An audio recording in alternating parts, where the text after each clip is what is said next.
हरे कृष्ण। तृतीय अध्याय श्लोक संख्या 20।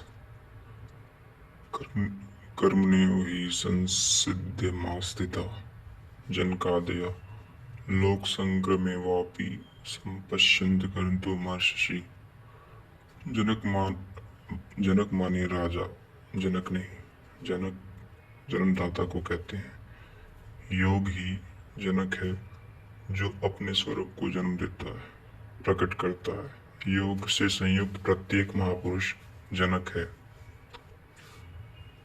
ऐसे योग संयुक्त बहुत से ऋषि, जनकादय, जनक इत्यादि ज्ञानी जन महापुरुष भी कर्मणा एव ही संसिद्धम, कर्मों के द्वारा ही परम सिद्धि को प्राप्त हुए हैं। परम सिद्धि माने परम तत्व परमात्मा की प्राप्ति। जनक इत्यादि जितने भी पूर्व में होने वाले महर्षि हुए हैं, इस कार्यम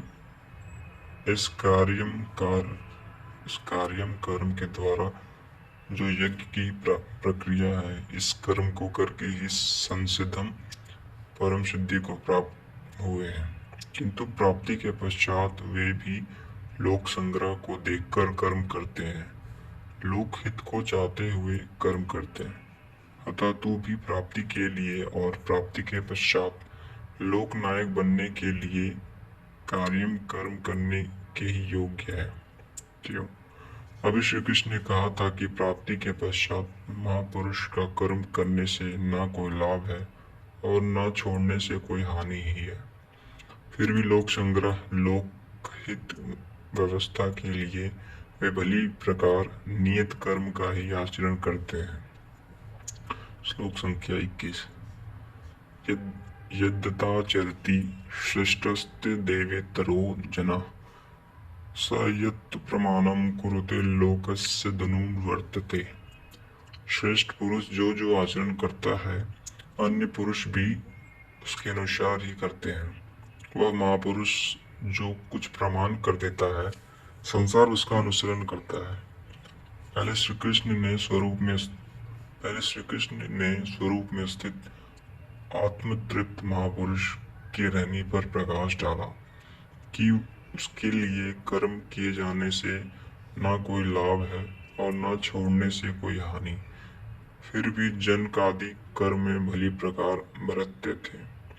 यहाँ उन महापुरुषों से श्री कृष्ण धीरे से अपनी तुलना कर देते हैं कि मैं भी एक महापुरुष हूँ। श्लोक संख्या 22।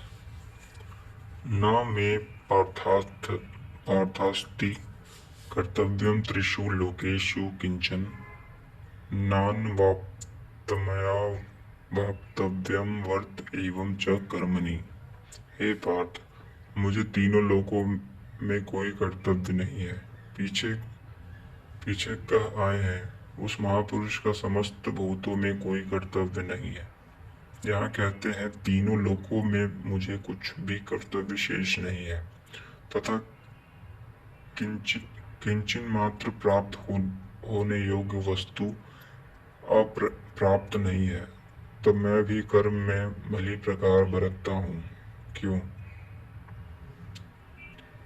आगे के श्लोक हम अगली वीडियो में कवर करेंगे। हरे कृष्ण।